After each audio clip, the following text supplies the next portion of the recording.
Namaste. Welcome to our Satsang in the month of October. There are heavenly minded people who don't sometimes know just even where they are, what time it is. So, welcome and thank you very much for the questions. And I will see what I can do with them. All right. Can you explain the meaning of the Navaratri, the 9 nights of the goddess? Actually, I could, but it would be very partial, and I urge you to go to Wikipedia, Wikipedia, and search for Navaratri. I was going to write the word out for you. Can you see it? See? Navaratri. All right. Email me if you don't get that. And there is a magnificent article on Navaratri that is just ideal. See, there are 4 Navaratris actually, and it talks about them, and it's magnificent. I find Wikipedia is.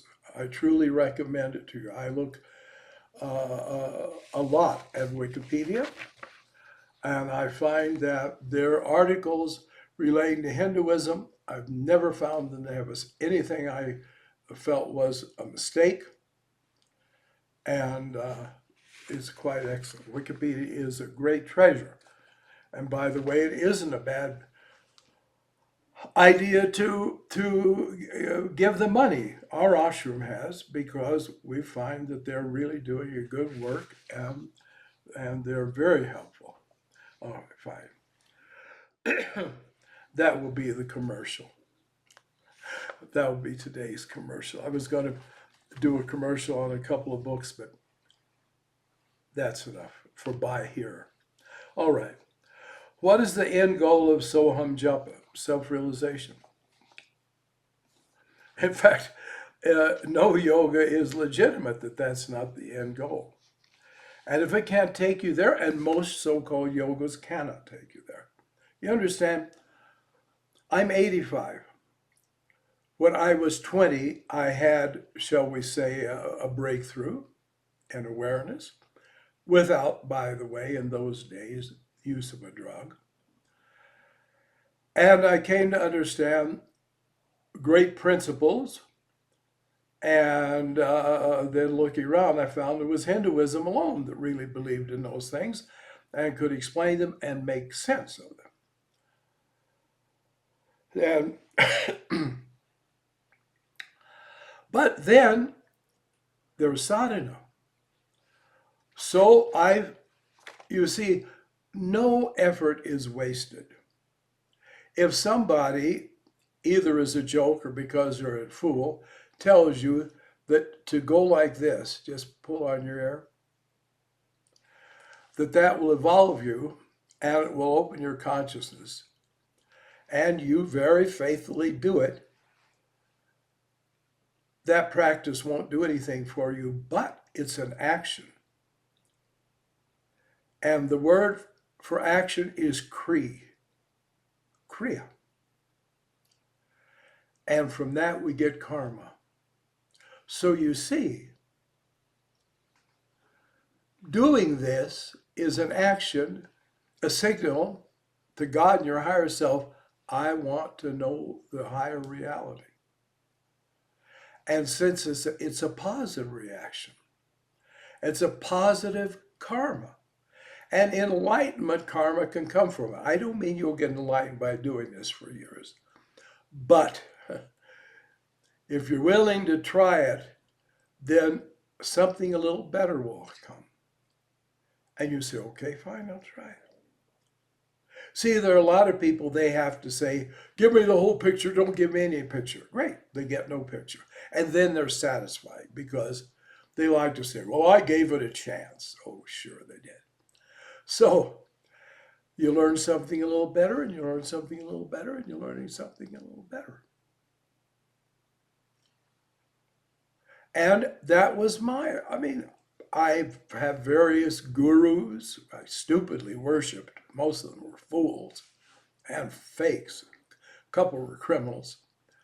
And they had these practices. Now, the practices produce an effect. There's a difference between genuine sadhana and getting the result you want and just getting an effect you want. Because you see, if you want, I could take this book and just hit myself real hard on the head. Well, I'll get an effect. I could say, well, it worked. So I've known people, they had all kinds of crazy experiences and they were falling apart mentally. And unfortunately, I did some of the things those people did. And each one ended up back in the swamp.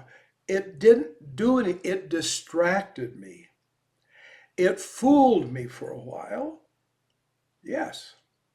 It made me think, oh, I'm on the right track. But I wasn't. The gurus turned out to be idiots, usually, or really bad people. And then the practice turned to just, it would fizzle. I don't mean in the beginning I couldn't experience a lot. I found that, you see, they did an experiment long before Americans cared about yoga. This experiment was done in the either 1930s or 1940s. All right? And they told people to take a word and to repeat it. Be quiet and repeat it and do it a lot. And they were in kind of a live-in lab. And so they did. Like one man took the word truck and said truck, truck, truck, truck, truck, truck, truck. They all went into these ecstatic states. Some of them actually had intuitive experiences. Why? Because they made the mind one-pointed, even if the point wasn't worth much intrinsically. So all practices, when really persevered, will give an effect. I prefer that word than result, because often they don't give at all a result that they're supposed to. There are delusive meditation practices that you meditate and you go, wow, and it's amazing. And people say, what are you doing? You look younger and so on. I have some specific things very much in mind. But ultimately, after some months, it starts having a detrimental effect on you. I've seen people, I knew a man that lost the ability to focus his eyes by doing one of these practices. But he had phenomenal experiences. But see, we're after self-experience, Atma Darshana, Atma Gyan. And this is so important to realize. So this is the only goal. And just because I tell you it's the only goal doesn't mean it'll take you there. Only your practice will reveal. And a real yogi never says, shut up, do what I say. No. They'll say, do it. If you don't want to do it, don't do it. That's there too. If you're not in charge of your life, who is? So you can say yoga's a bunch of foolishness, Hinduism's a bunch of foolishness, I'm going to become a Jehovah's Witness. Go and do it then. Go and do it. No one else knows your karma. Even you don't know your karma, but your deep inner mind knows your karma. So maybe your karma is to go around and annoy people by knocking on the door and trying to peddle books to them. Do it. Do it. You can't go to hell. You won't be damned forever. You know, no one who's a Hindu is ever going to say this to you. So it's important to understand you take charge. And if you make mistakes, they're your mistakes. And you will learn from those mistakes. I can't tell you how important this is. That you understand. Anything I say, don't think that it's the truth. It's an opinion. And you consider the opinion. If you think it's stupid, fine, go forget it. If you think it may have value, fine, try out what I say. And that's it. Why should, see, anyone that sits there, oh, I'm the great yogi, I'm the great non-dualist. Okay, Tatvamasi, thou art that. That is one of the great dicta, one of the great Mahavakyas in the Upanishads. You are that. Well, if I really believe you are that, why do I treat you like you're a mentally backward person that without me can't get along? You can. And no one is a real yogi that does not respect you and does not keep that in their own mind. Understand? People write to me, oh, I could do this for sadhana, I could do that for sadhana. I just write back and say, so if you're thinking of doing it, you don't need to bother. I'll say, the yogi must be in charge at all times of his spiritual life. So go to it. That's a fact. If you write and say you're thinking of shooting somebody, I won't write and tell that to you. I won't write back to you. All right. So, but the end of it is absoluteness. Your absoluteness. Your self-realization. Vishnu won't come to you and say, oh, see my pretty blue skin, and blah, blah, blah. I am the supreme original personality of Godhead, the Asag.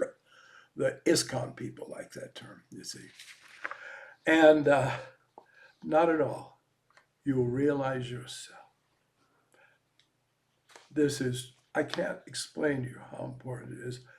Any practice that claims to be yoga ends with your knowledge, your realization. Not saying, oh my goodness, you were right, Swami Nirmalananda. It isn't Swami Nirmalananda that's right. It's that what I say may be right, what I may say may not be right. You'll have to determine it. Okay, fine, sorry. Okay.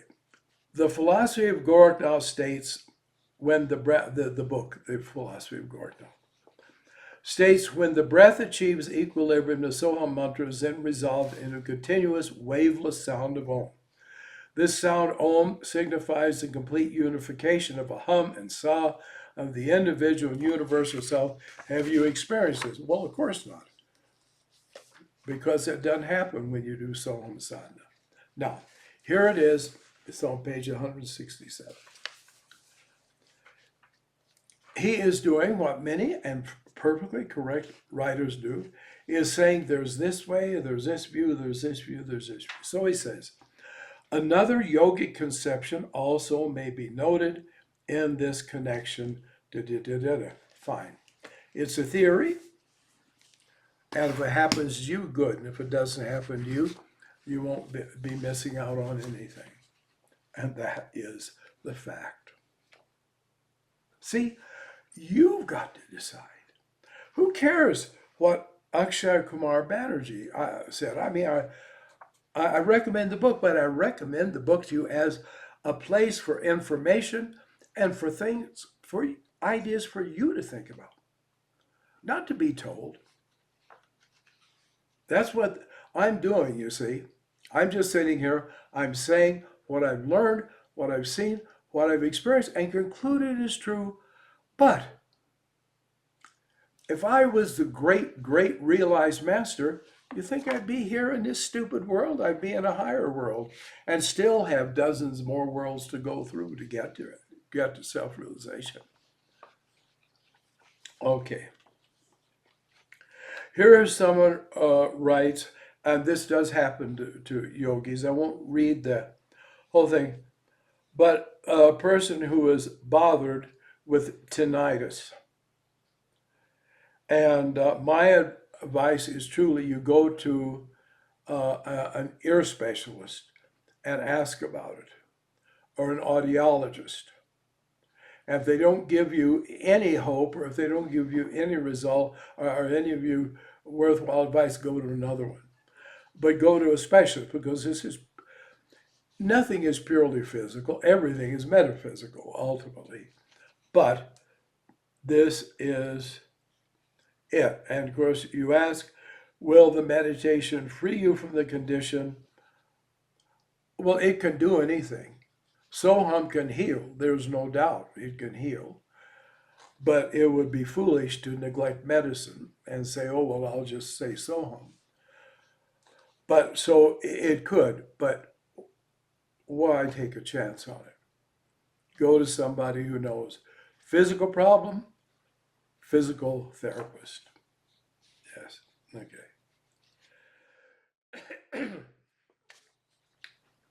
Do we pick our guru, or does the guru pick or otherwise reveal themselves to us? Well, there's all kinds of theories on that, but the thing is this, there's only one guru, and that's God. There are acharyas, there are teachers. Now, guru means someone who lifts. So, for example, if you can't read or write, and someone teaches you to read or write, they're your guru. I mean, in Bharat, I found this all the time. People would say, well, so-and-so is my guru. They were their music teacher because they didn't know music. Then they taught them music. Then they could make music. So a whole area of life was opened up to them that wasn't there before. So they're the yoga guru. And the valuable ones tell you where to go so you can go on your own without them. And so yes, there's a guru call you. As guru has been determined when you were an amoeba, your guru is in your destiny. Lies, lies, lies. But don't take my word for it. Go follow a few of these fools and fakes and find out how much they can really harm you, which they can. But don't worry, you won't die.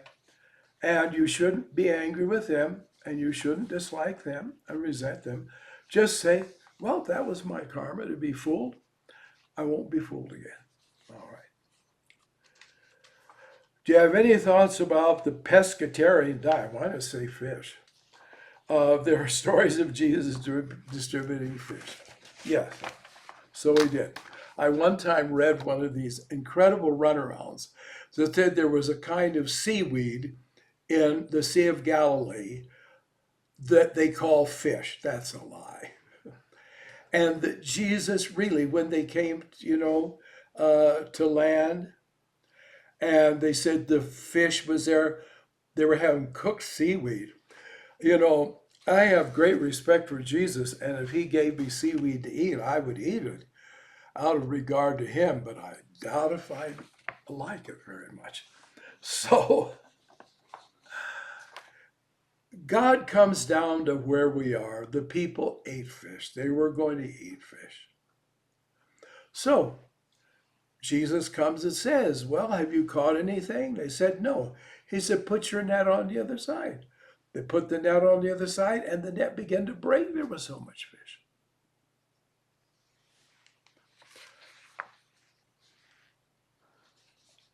Since no one has put me in charge of Jesus, and since I do believe Jesus was a great yoga siddha, not just some enlightened person of Judaism, but he was a Sanatana Dharmi, I've written a book, The Christ of India. It's been recommended by the Shankaracharya of Govardhan Math, by the way, in one of his public talks, and he urged people to read it. So that's my view about Jesus. But anyway, I'll tell you this. If Anandamayi Ma, so I come from a teetotaling family. They weren't just teetotalers, they were prohibitionists. They actively opposed the manufacture and sale of alcoholic beverage. But if Anandamayi Ma had handed me a glass of whiskey and said, glug it down, I would have glugged it down. Because that was my insight into her. Now, of course, I might have had a hangover, but it wouldn't have killed me. So, but that doesn't mean there's what's called foolish wisdom. That's an American invention by really virulently false and destructive pseudo-spiritual teachers. Oh, it's crazyism. Oh, he does that because of blah, blah, blah. No, there are rules, and you follow the rules. So maybe Jesus did, maybe he didn't. But since my spiritual life doesn't depend even an atom on Jesus, by the way, my spiritual life doesn't depend even an atom on Anandamayi Ma. This is the only one. This character is responsible. He can be a big fool, but he's all I've got to work with. So you go. The first thing a yogi does is stand up on his own 2 feet and walk. That means move, you act, you do it. That's right. Oh, it's all Guru's grace. No, it isn't. Ultimately, you can say it's all God's grace, fine. But next to God, you. You don't have an intermediary between you and God. You don't need one because God is everywhere. The Gita, Krishna says to Arjuna, I'm seated in your heart. So you see, right now, however many people are watching, God is watching me through their eyes. God is listening to me through their ears. So God, help me to do my best to talk to you in this situation.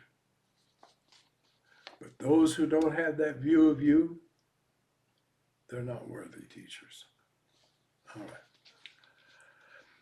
In your blog, I read that bathing in the Triveni was one of the most important events in my life. It sure was. I suspect it was a transcendental experience, but if you don't mind, could you give a hint in words of what you experienced? No. And it isn't because I was saying, oh, it's locked in my heart. Fakes like to say that too, because they can't think of something to make up. It was a change of consciousness. It was an experience in consciousness, which you see, you wouldn't expect. You're saying, well, it was just water, but it isn't just water. The first time I saw the Ganga was in Calcutta. I was in Dakshineshwar, where Sri Ramakrishna lived. I'd never seen the Ganga, and I got out, and I was at this ashram, and someone who was with me said, well, the Ganga is just right straight there. So I went, and I saw the Ganga, and I nearly fell in. I'm not exaggerating, because I saw it was divine consciousness flowing by, looking like water. And I've never changed my opinion. The Ganga is divine. The Ganga is a manifestation of God in this world. And of course, you don't need to believe me. So when you immerse yourself in the Ganga, you're immersing yourself in consciousness. And now, please don't think I'm trying to get out of it like, well, you weren't ready, or, well, there must be something wrong with you. But the thing is, when your mind is in the spot and you immerse yourself in the Ganga, you absorb consciousness. No, you don't come out enlightened. You've got a bit more to do, but it happens. And drinking Ganga Jal, when I was near the Ganga, I always tried to keep Ganges water. I drank it because your body is mostly water. And so just think that vibration is there. I met a man that for 40 years had never drunk anything but Ganges water. And he was on the beam, I'll tell you. So a Ganga bath is. Triveni is something special. I can't understand it. I don't explain it. Yes, yes, 3 great holy rivers come together there. But what's that supposed to do? But it is great. I've had 2 experiences in my life. Being a fool, I made lots of made lots of mistakes, gone down lots of alleys, followed a lot of fool gurus, and did a lot of fool yogas. Uh, it's one of the reasons I can tell you that compared with Soham Sadhana, has got what I wanted. But there are these two things. I have bathed in the Triveni, and I've touched Kashi Vishwanath, that is the Shiva Linga in Benares, in the holy shrine of Kashi Vishwanath. At the end of, though I was a mlecha, unclean, by God's grace, the Mahat of Vishwanath Temple gave me a letter of introduction, and I was given a pujari who guided me through the worship. By the way, at that time, you couldn't see Vishwanath the way you do now. Sri Narendra Modi, who is the greatest Dharma teacher we have that I know of, has gone to two holy places, Benares and Jagannath Puri, and gotten rid of these so-called corridors, where all these buildings have been common, all these structures. It used to be, you went through a lane, the Vishwanath Lane, you went, and there you were, and there was just a wall with some big openings you could see through it, and there was a doorway. And they said, well, this is into Kashi Vishwanath.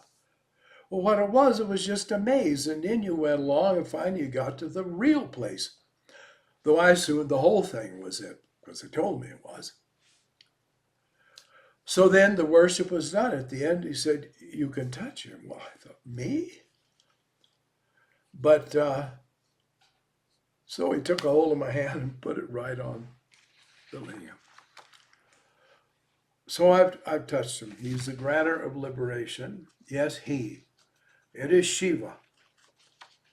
Not a symbol of Shiva. It is Shiva. So I've touched Shiva. And I bathe in Ganga, the consort of Shiva. So I hope that mother and father will work out their blessing. All right, fine. Here is someone who said there's someone who just has a horrible presence in their life and what to do. Well, first you might think about quitting your job and getting a new one, which I'm not telling you to do. And I really don't know. I recommend meditation and japa of Soham because it may illumine your mind. You'll figure out what you ought to do. But other than that, I don't know what to say. It's not very satisfactory. I wish I could just wave my hand and things would clear up for you, but it doesn't work that way. All right. What do you think of attunement ceremonies? Never heard of them, but it sounds like something that some kind of phony Western metaphysicians would think up. What did I talk about? The Essenes, who they were, was Christ and the Essenes. Go to Wikipedia. Look up Essenes. I say that because it's an important subject. I'm not shrugging it off. And it's not a short subject. So you need to get good information. And so that's it. We have to understand. We read in the history that Krishna was the king of Mathura. This is a district. You can get there from Delhi by train, about an hour and a half. And he was the head of a whole clan. Think, you know how the Scots have huge clans like the Campbells? I mean, maybe a few hundred people in them. I mean, a lot. So there was this huge clan called Yadavas. Now, Krishna went to Dwarka, became the king of Dwarka, and all the Yadavas went to live in Dwarka. They made the city. There were a lot. One day, they were gone. This is all we know. They disappeared. This has happened. Various civilizations, by the way, have done this in history. They were gone. However, anthropologists have said, I don't mean they're infallible, that they went to the Fertile Crescent or Mesopotamia and they ended up in what we call Israel now. That is a very faithful reminder that was the pest for a moment. Okay. So anyway, the Yadavas ended up there. The Jewish people are the Yadavas. They are descendants of the Yadava clan. They're not descendants of Krishna as just one person, but they definitely are.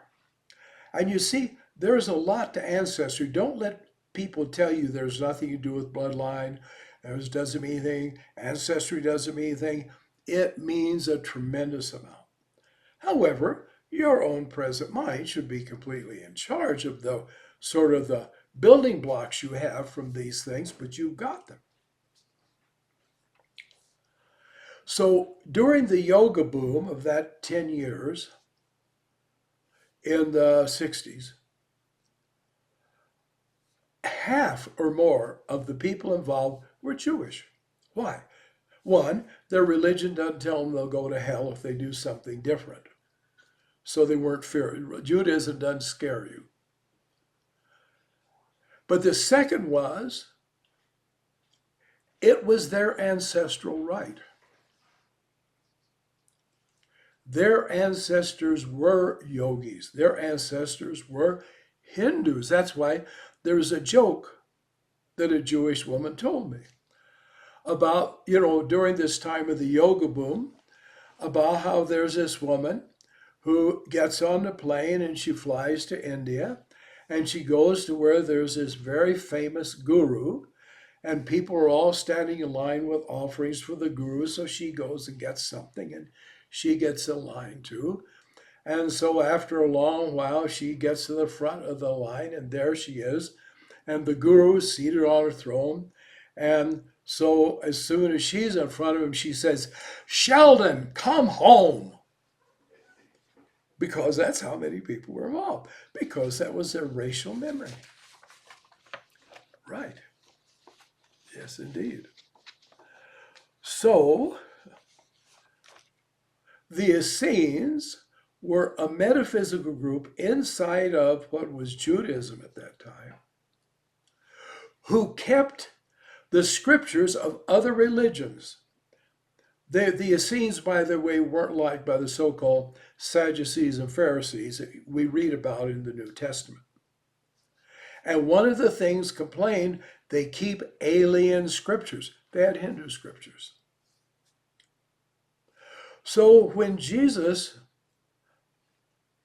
was in the temple at the age of 12, and he asked these great teachers these questions that he could not answer, and he proved that they had nothing to teach him, and he went back home, and he made arrangements, and he started out for India. He reached India when he was 14 years old. He lived in India for several years, and then he returned. He was living to his ancestral bloodline. His family were all Essenes. One of the reasons he was disliked, because the Sadducees and Pharisees despised the Essenes because they weren't pure Jews, you see, because they weren't Jews at all, religiously speaking. So that's who they were. They were a sect in Judaism, and the smarter ones knew where they came from, and Jesus was one of the smarter ones, and he went home. Sheldon went home. But then he came back bringing what he knew, which of course got completely lost, which is often the way. You have great masters, in India too, great masters, great teachers, and it ultimately all comes to nothing.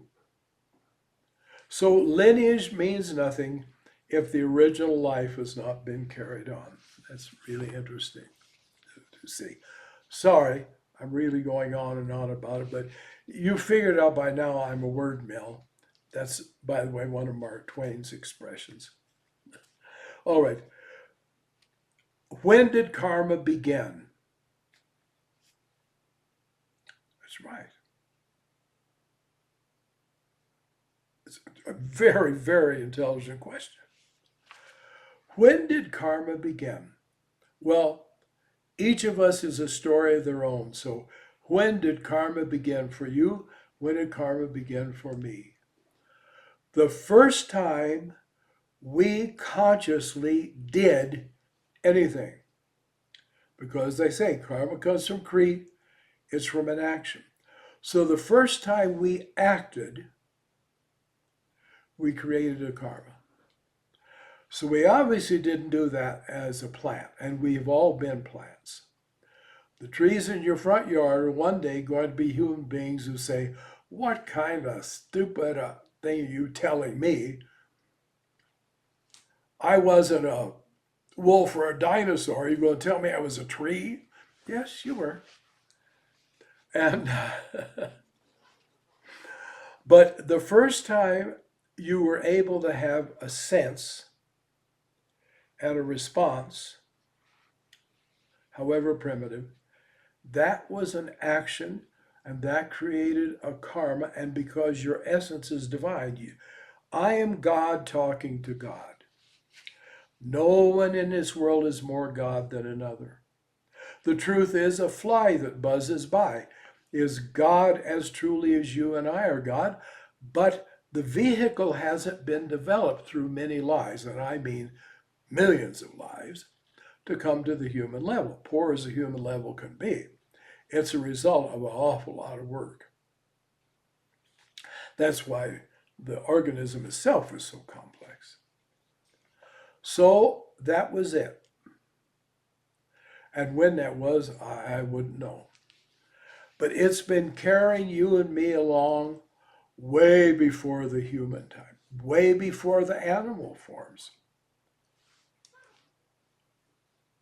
Back in insect forms, when we were amoeba, when we were one-celled beings, if we could tell that feels uncomfortable, I'm moving over there, that was it. It was very slight, it didn't amount to much, it didn't create a great effect, but it began. That's it. Would you describe your philosophy as pantheism or panentheism? Neither. They're just academic.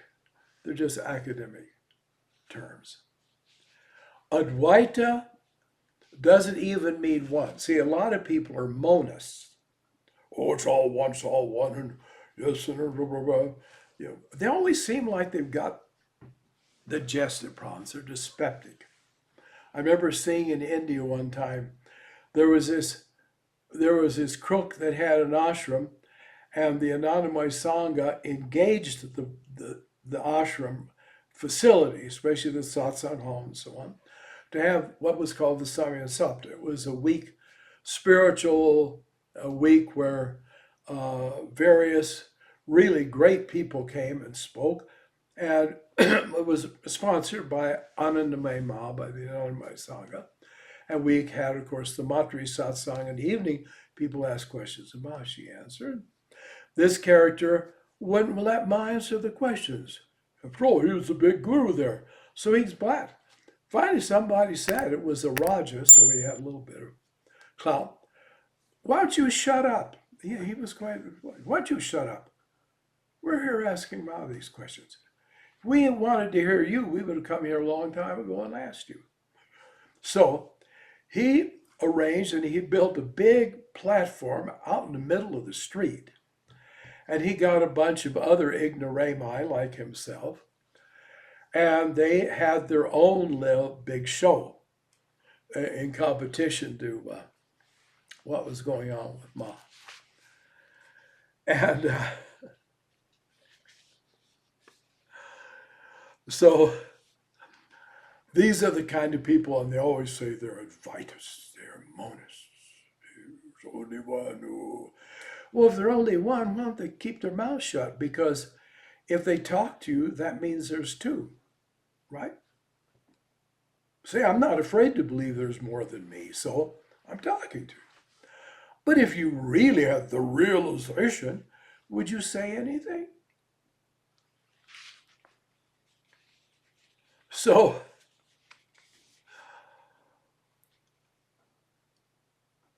any fool can say, I've got a PhD. A lot of fools do have PhDs. Any fool can give talk.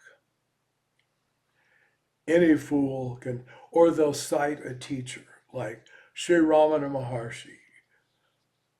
God knows his karma, that charlatans have been trying to evoke him for decades now.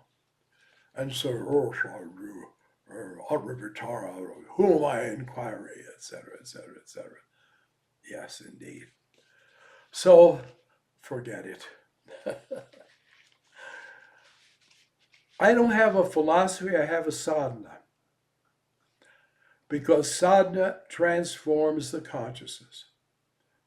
And sadhana opens the way to higher levels of evolution. So I'm a yogi. I'm not a Vedantist. I'm a Hindu in the sense that it's only within the context of Hinduism yoga makes any sense, or yoga has a justification. But ultimately, yes, first, I'm a yogi. Sannyasi and the other things, that all come second. That's why, see, every so often people write and they give me all kinds of quotes from this Gaudiya Vaishnava philosophy. The last one that did, I thought, oh, come on. So I just said, Krishna said, be a yogi. He didn't say be a devotee, be a bhakta. Oh, Krishna, Krishna, Krishna. No, he didn't. He said, be a yogi. I'm a yogi. That is my fundamental identity. Others are free to take what they want, but so it is. Anyway, it's not my philosophy. It comes from eternity. All right. In the Yoga Sutras of Patanjali, the section on yama and niyama does not talk about helping others, being compassionate, loving to others. Why is this? Because that's not the place for it. He's talking about working to transform your consciousness. And I'm going to tell you, doing good to people doesn't change your consciousness. It's very good karma, and it can be an expression of good consciousness. Oh, yes. To have compassion, to have mercy, absolutely. But yama and niyama are the rules, the 10 commandments of yoga. You do this, and then your consciousness will be clarified, and then you can be a yogi. You're not a yogi just by following that. So this is about you and your self-development. A lot of busybodies go around helping other people when they're the people that need the help. In fact, I found that the service people usually are, one,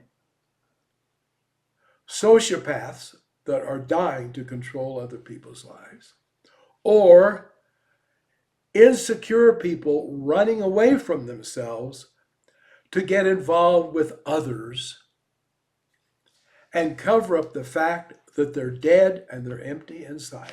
Now, I don't mean everybody like that is, but most social action people are annoying, deluded busybodies who are running away from the truth of themselves. Could you tell me something about the Antichrist? What did Jesus say? You've heard that, no, I'm sorry, we were talking about St. Paul. You've heard antichrists have come. There are already many antichrists, and many antichrists have gone out into the world.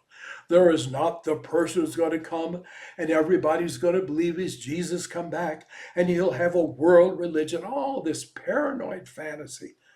Why don't these people, if they're real Christians, why don't they just love Jesus, conform their lives to his teachings, and learn to have a spiritual life?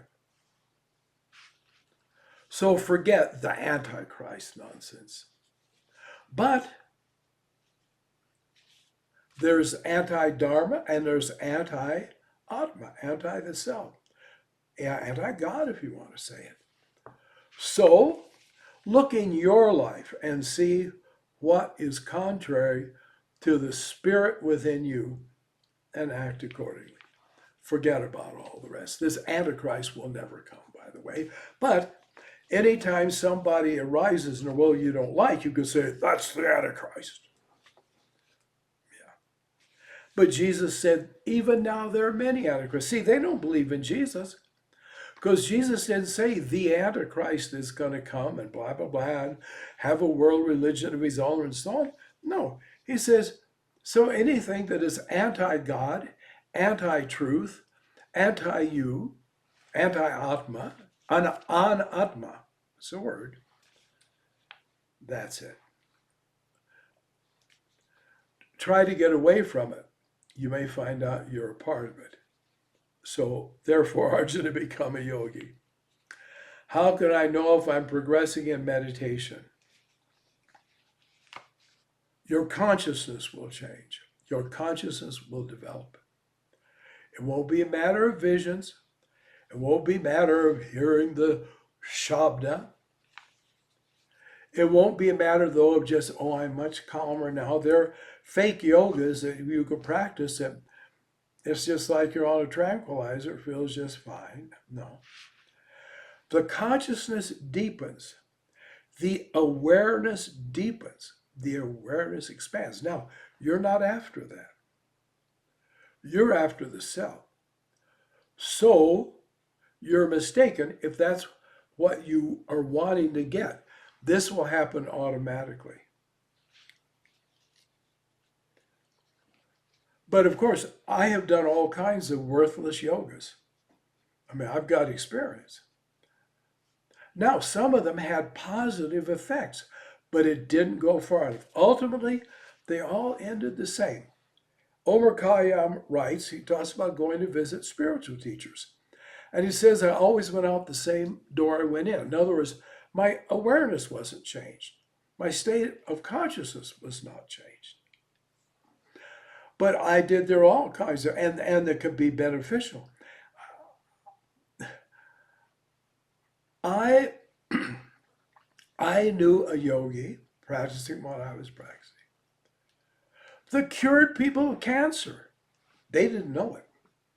He did it. I told me what he did. Please don't write and ask me what it was. I will not tell you. But it was a sadhana practice. It was something you did for sadhana, and he thought, oh, I can tune in with people. I can do this, and it worked. He wasn't lying.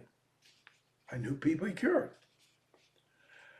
That's not what you're here for. Not at all. You are here for transformation. And if you don't know what I'm talking about, I understand, because saying Om, Om, Om won't do it, but it will do a lot of good. Om's good for you. Om is strengthening. So you can say various mantras, the various Ishtadevatas, they work and they have benefit.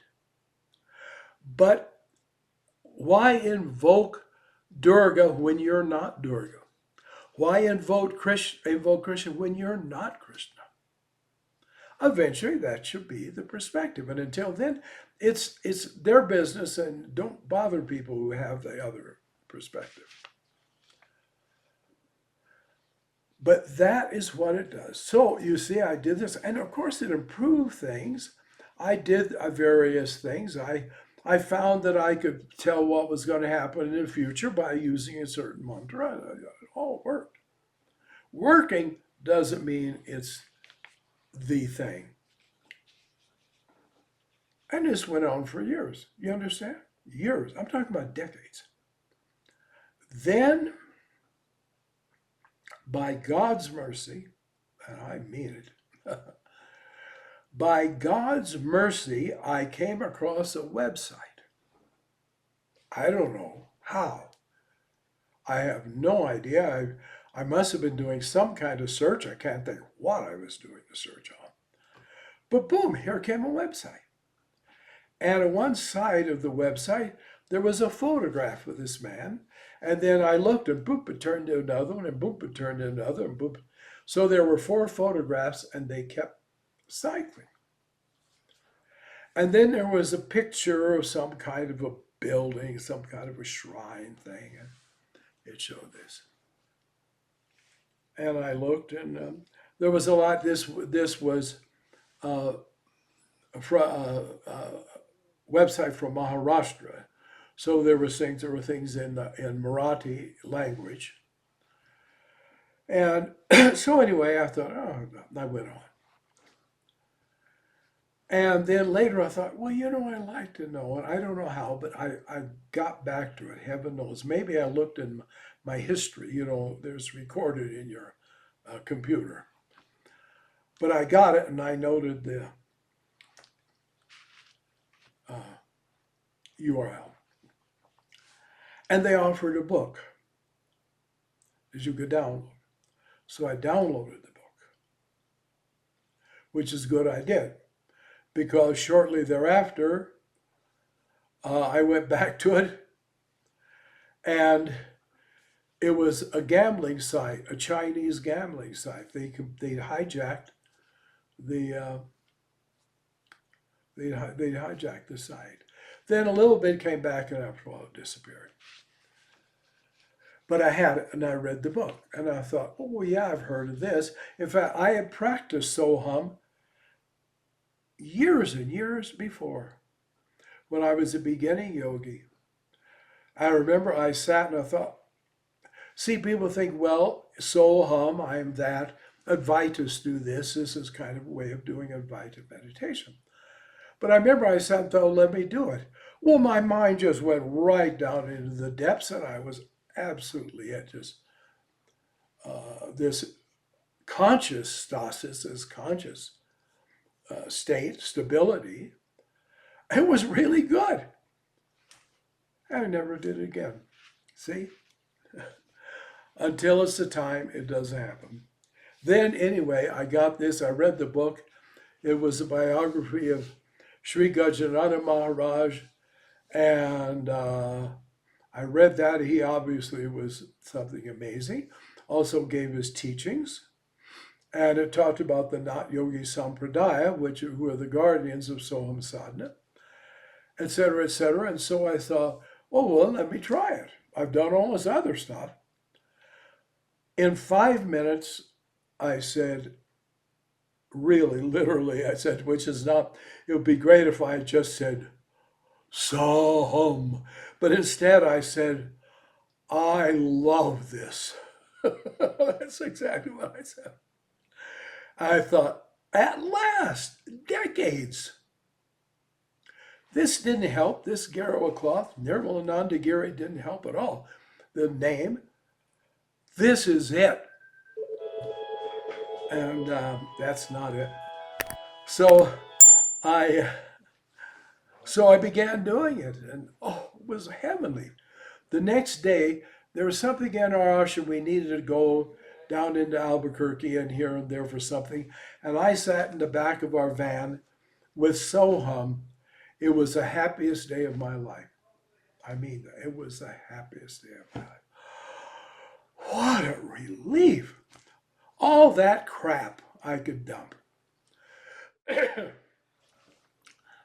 And then it happened to be, there was something where I had to go to about an hour away, and so I'd spend the whole hour just with Soham.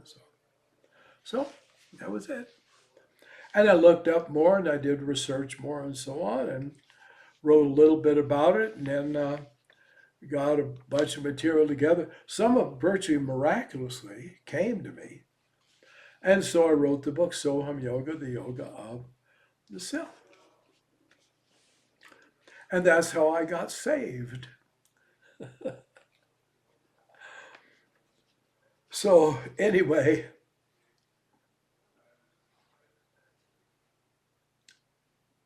that you know by your consciousness and what happens to your consciousness. And that is for you to judge, not anybody else, not me. Okay. Are we there? Almost. This is an interesting one.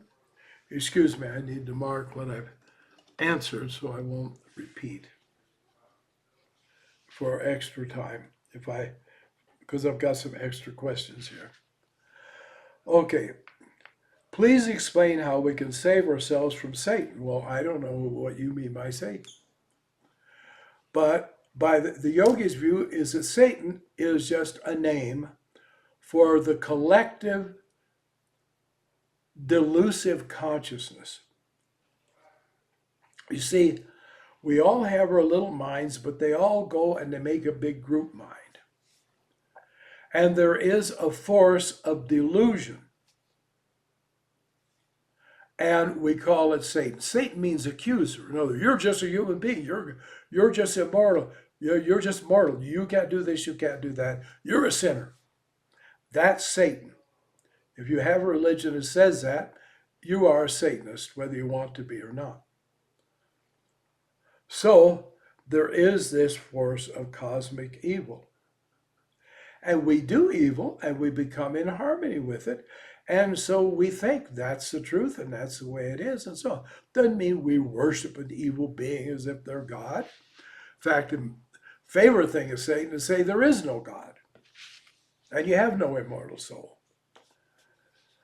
So the question is, how do you deliver yourself from delusion, illusion? You see? How do you go from asat, the unreal, to sat, the real? And you take the principles of yama and niyama and you start following them. If you don't, you're never going to get anywhere because you're satanic. That's the first thing you do, and then you meditate. And yes, do Soham meditation. If you don't like it, well then that's your problem. That's your negativity. So don't do it. So that's how. You stop being Satan.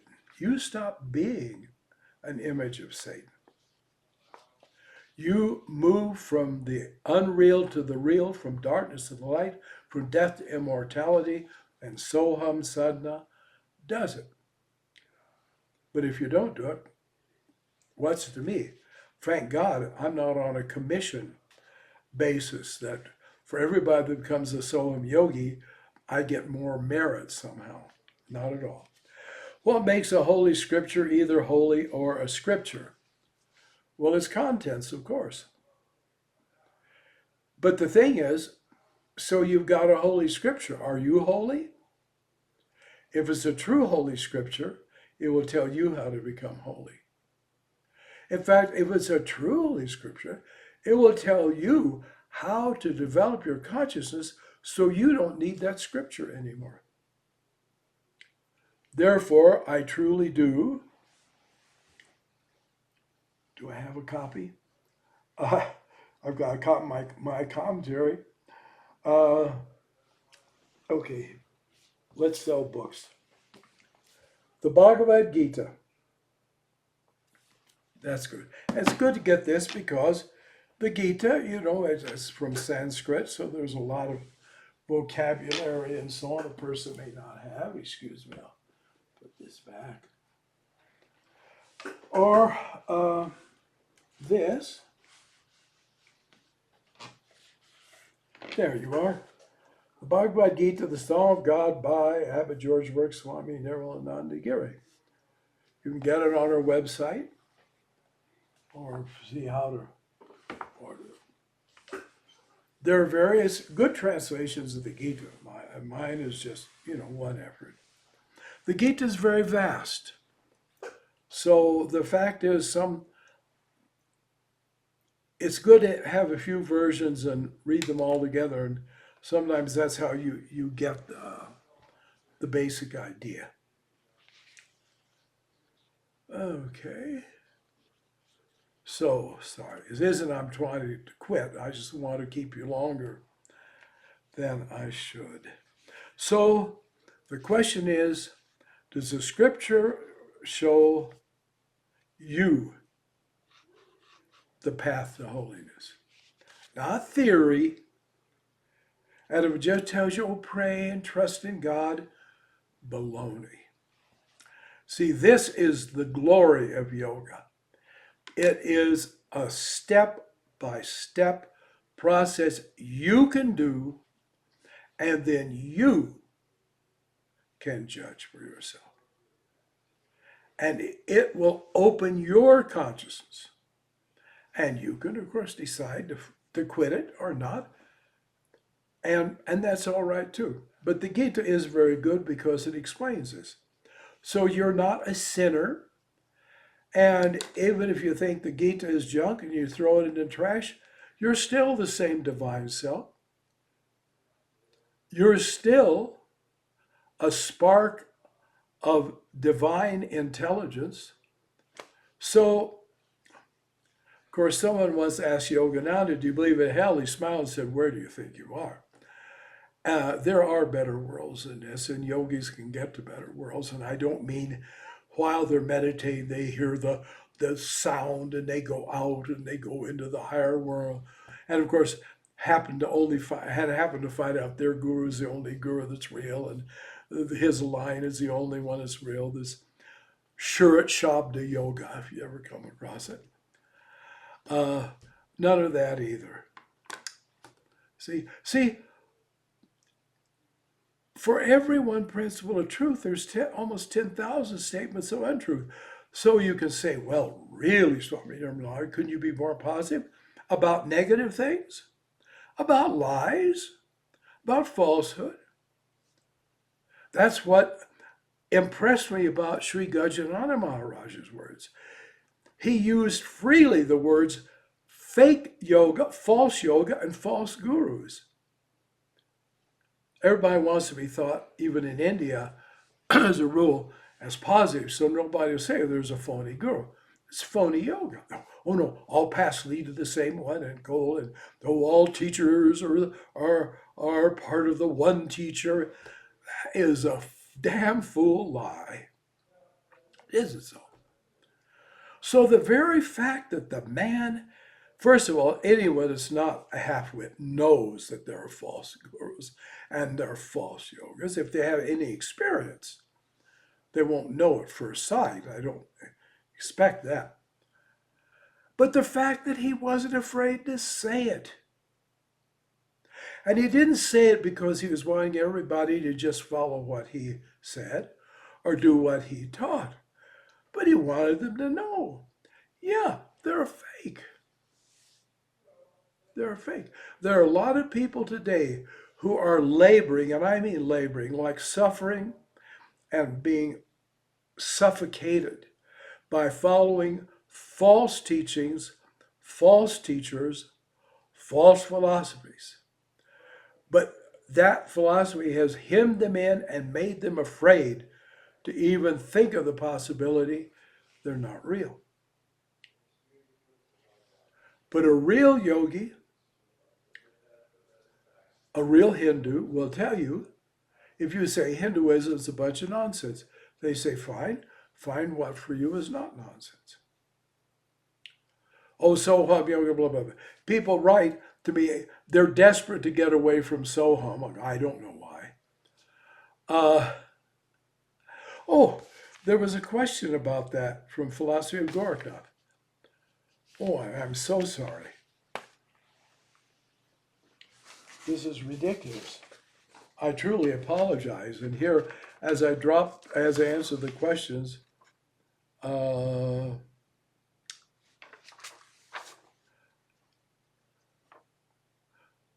right, yes, okay. This is a quote from Philosophy of Gorakhnath. Well, I get to this. Yeah. Someone wrote to ask me about this. Okay. Another yogic conception also may be noted in this connection. This is page 167. When calmness and tranquility remains in the body and mind, when there is no disorder or disequilibrium of any of the nerves or organs, the breath becomes naturally very mild and gentle and slow, and white, rhythmical, and almost soundless. It then appears to cease to produce the sound sum while going out and the sound sa while coming in. This mantra Hamsa or Soham is then resolved in continuous, waveless, monotonous sound, Om, which is called pranava. This sound, Om, signifies the universal unification of Aham and Sa, of the individual self, and universal self of Jiva and Shiva. In Kumbhaka, that means when you go into a state of no breath, no sounds remain except this non-produced Om. Okay? If you like it, go to it. In my opinion, it's pure nonsense. But who am I? I'm nobody. So, do what you like. I am often amazed at the people who write to me, and they're almost desperate to get away from Soham. Well, couldn't I do it this way? One man said, I want to do Om Sa. Okay? Well, of course you can do it, but don't dump it on my shoulders. I'm not going to lie for you. I'm not going to lie to you. I will tell you this. I'll tell you what I'll say so you can know. The yogi must always be in charge of his sadhana. Follow what your intuition tells you to do. That's what I'll tell you. And you don't need to email anymore. Go. I couldn't care less. Say zoom-da-dee-dee. I don't care. I am sharing with people what has helped me. What's good for one person may not work for another, though I would profoundly question why it doesn't work. But let it be so. So I don't care. Don't write and ask me, can you get out of it? But notice the first words in this section. Another yogic conception may also be noted in this connection. He's not even saying it's a truth. He's saying this is one of the yogic speculations. And if it makes sense, follow it. But other than that, it's fine. We don't have any problem. So, sorry, bad-tempered old Swami Nirmalananda. Let it be so. And the truth is, everyone is on the path to God. Yes, no matter how negative their actions, no matter how negative their ideas. The person who's going out wanting to shoot everybody that says they believe in God.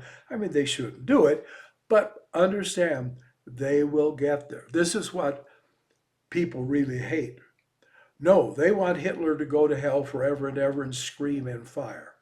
He's not going to do it. Hitler is going to come back. Oh, it may be a creation or two cycle in the future. He's going to come back, and he is going to, because that'll be his karma, he will have to save as many people as he killed. He will have to enlighten, I don't mean like liberation, but intellectually enlighten as many people as he deceived. Same goes for Goebbels. Things go for Goering. There are people we say, look at them. They're models of love for humanity and so on. And they've appeared on the stage of the world and they have done wonderful things. Why? Because they had to make up and compensate for all the opposite and negative things they did in a previous life. I don't say every benefactor was a harmer or a thief in a previous life, but many are, and that's part of the game. Look, you and I are in the mud puddle. We're going to have to figure whether we sit in the mud or where we get up and we wash off. But the truth is, this world is a mess. And it has all these contradictory aspects. And if it didn't fit in with our karma, and if it wasn't a portrait of us on a certain level, we wouldn't be here. That's the truth. So, therefore, be a yogi. What else can be said?